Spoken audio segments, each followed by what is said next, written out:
दोस्तों, आज वास्तुशास्त्र में मैं आपके लिए बहुत ही एक गंभीर टॉपिक लेके आया हूँ। बहुत इंपॉर्टेंट टॉपिक है आप सभी के लिए जो भी अपना नया घर बना रहे हैं, उन सभी के लिए आज बहुत अच्छा और बहुत ही इंपॉर्टेंट टॉपिक है। दोस्तों, जब भी हम नया मकान बनाना शुरू करते हैं तो बहुत सारी अलग अलग तरीके का मटेरियल इस्तेमाल होता है। ईंटें भी आती है, लकड़ी भी आती है और सीमेंट भी आता है, स्टोन डस्ट भी आता है, बहुत सारी अलग अलग तरीके का लोहा भी आता है, बहुत सारी अलग अलग तरीके का सामान इस्तेमाल किया जाता है। बट बहुत बार हम जाने अनजाने में ऐसी चीजों का इस्तेमाल कर लेते हैं। एक विजिट किया था काफी दिन पहले एक क्लाइंट के यहाँ पे, तो उनका नया घर बन रहा था। वहां पर अभी नींव खोद के थोड़ा अभी नींव पे मतलब काम चल रहा था, ग्राउंड लेवल पे ही था सारा काम। तो वहां पर जब विजिट करा, बड़ी एक अजीब सी फीलिंग आई मेरे को।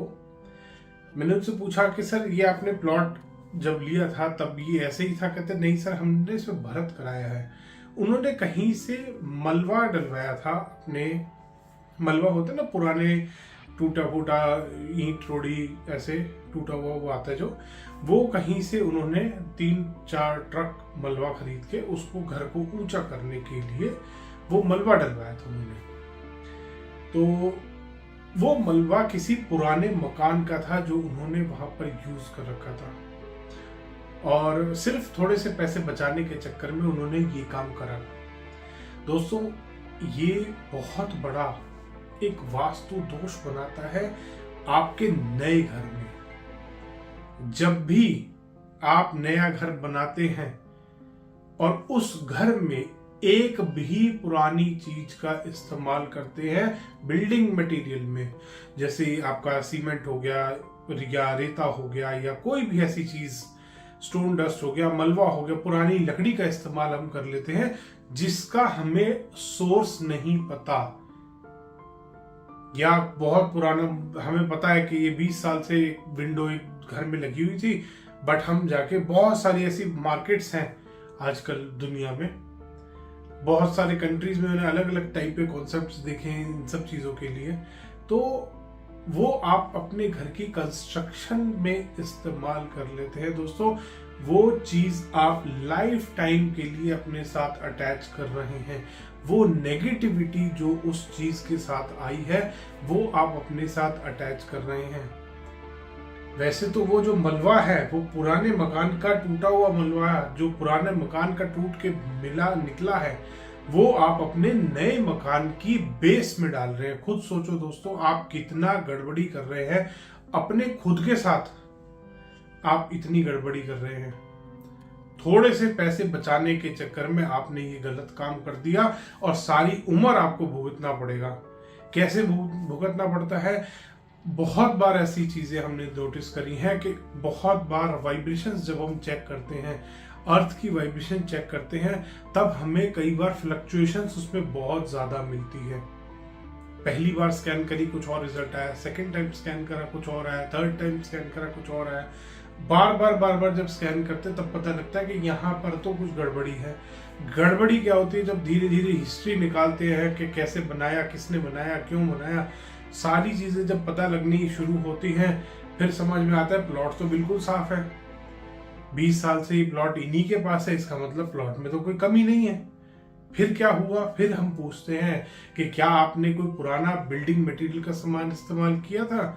फिर वो बताते हैं हाँ जी हमने मलबा इस्तेमाल किया था, वो फलाने एक दोस्त की मेरे कोठी का री रेनोवेशन चल रहा था, उसके यहाँ से मलबा निकला था, तो एक ट्रॉली एक ट्रक मलबा मैंने यहाँ पर डलवा लिया था।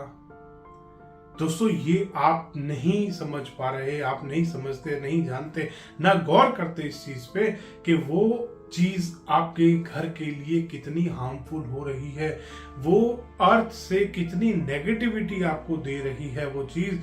आप इस चीज को सोचते नहीं है। नया मकान बना रहे हैं तो नए सामान का इस्तेमाल कीजिए, साफ मिट्टी मंगाइए कहीं से भी। अगर आपको भरत भी करना है, ऊंचा करना है अपना मकान, साफ मिट्टी मंगवाइए कहीं से भी। पुराने मलबे का इस्तेमाल, पुरानी खिड़कियों का इस्तेमाल, बहुत बार खिड़कियां खरीद लेते हैं लोग, हमें सोर्स नहीं पता होता कहां से आ रही हैं खिड़कियां, कहां से आया है ये दरवाजा निकल के। मार्केट में जाके सेकेंड हैंड की दुकान पे पुराने जो सामान बेचने वाले दुकानदार होते हैं उनकी दुकान से जाके ले आते हैं। बहुत बार हमें सोर्स पता भी होता है तो भी आप अपने नए मकान को जब बना रहे हैं थोड़े से पैसे बचाने के चक्कर में पुराने सामान का इस्तेमाल बिल्कुल नहीं करना। ये बहुत ज्यादा नेगेटिव हो जाता है। वास्तु कंसल्टेंट्स बहुत बार ऐसा होता है उनके साथ कि वो रिजल्ट नहीं दे पाते इन छोटी छोटी कमियों की वजह से, और बहुत बड़े बड़े प्रॉब्लम्स क्रिएट करती हैं छोटी छोटी चीजें। आपके घर में अगर एक चौखट भी आपने पुरानी लकड़ की लगा ली तो सोच लीजिए कि आपने एक प्रॉब्लम क्रिएट कर ली अपने लिए, बहुत बड़ी मुसीबत बना ली आपने। वो इतना नेगेटिव होता है दोस्तों, कई बार वो काम नहीं भी करती। तो आप बेहतर होगा कि ऐसी चीजों का इस्तेमाल ना करें। और ऐसा मेरे साथ लाइफ में पहली बार नहीं हुआ, बहुत बार हमने देखा है। एक बार एक क्लाइंट ने बताया कि सर मेरे ना इस वाले दरवाजे में बहुत जल्दी उसमें टर्माइट के कीड़े आ जाते हैं, बाकी सब दरवाजे ठीक हैं। उनको किसी पंडित जी ने बोला था कि एक पुराना दरवाजा जरूर लगाना है अपने घर में, बाकी सब नहीं लगा लो, एक चीज पुरानी जरूर लगानी है आपको अपने घर में। और वो एक चीज वो दरवाजा था जिसने उसके आसपास का जो वो ईंटें थी और जो सीमेंट था उस तक को कमजोर कर दिया था। दोस्तों एक छोटी सी चौखट और दरवाजा इतना बड़ा नुकसान कर रहा था उनके घर में कि उसके आसपास की ईंटों को खराब करना शुरू कर दिया था उस चौखट ने। तो इन चक्करों में ना पड़े दोस्तों, थोड़ा सा लॉजिकल और साइंटिफिक बनिए, हर चीज के पीछे का लॉजिक जानिए। अगर आप एक झूठ से धोखे से बचना चाहते हैं तो लॉजिक जानिए हर चीज का, कि अगर मैं कोई काम कर रहा हूं, अगर कोई वास्तु कंसल्टेंट बता रहा है हरी टेप लगा लो, तो क्यों लगा लो, ये मुझे दिखा दो कि इस टेप से क्या फायदा होने वाला है।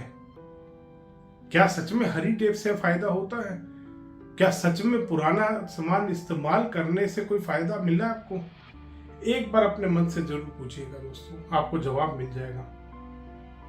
क्या प्लास्टिक के जो हम बहुत बार सामान इस्तेमाल करते हैं, जो प्लास्टिक के वास्तु प्रोडक्ट्स बिक रहे हैं आज की डेट में, क्या आपको फायदा मिलता है उससे? आपको लगता है कि प्लास्टिक जिसको दुनिया बैन करने के लिए घूम रही है उससे आपको बेनिफिट मिल सकता है? बहुत सारे प्लास्टिक के अलग अलग टाइप के प्रोडक्ट्स बिक रहे हैं आजकल मार्केट में।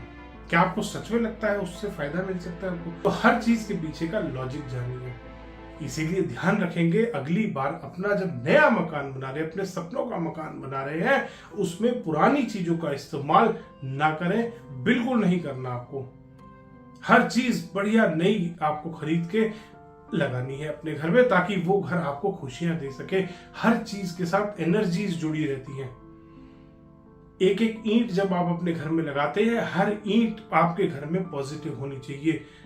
जो मिट्टी आप अपने घर में डाल रहे हैं वो मिट्टी आपके लिए बहुत पॉजिटिव होनी चाहिए। वो मिट्टी किसी गंदी जगह की नहीं होनी चाहिए। मिट्टी को देख के जब आपको खुशी मिले, आपको अच्छा फील हो, उस मिट्टी को यूज करिए। सच में ये बहुत छोटी छोटी काम की बातें हैं। बहुत बार हम नोटिस करते हैं, क्लाइंट के यहाँ विजिट किया था, एक छोटा सा एक्सपीरियंस शेयर कर रहा हूँ। वहां पे मिट्टी उन्होंने मंगवाई थी कहीं से, मिट्टी देख के बहुत गंदी लगी मुझे। मैं कहा सर ये मिट्टी आप मत डलवाइए, आपके लिए बहुत अच्छी नहीं है। और आप यकीन नहीं मानेंगे, एक ट्रक मिट्टी वहां पे डल चुकी थी और वो रैंप में उनके आ रही थी। रैंप हर 6 महीने में उनका क्रैक होता था।